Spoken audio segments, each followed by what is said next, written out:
Hi. నేను doctor Anuradha, neuro physician.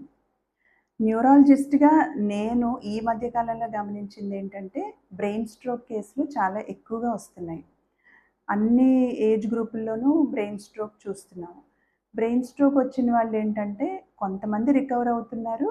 కొంతమంది ప్యారలైజ్డ్‌గా, డిజబిలిటీతో ఉండిపోవాల్సిన అవసరం వస్తుంది.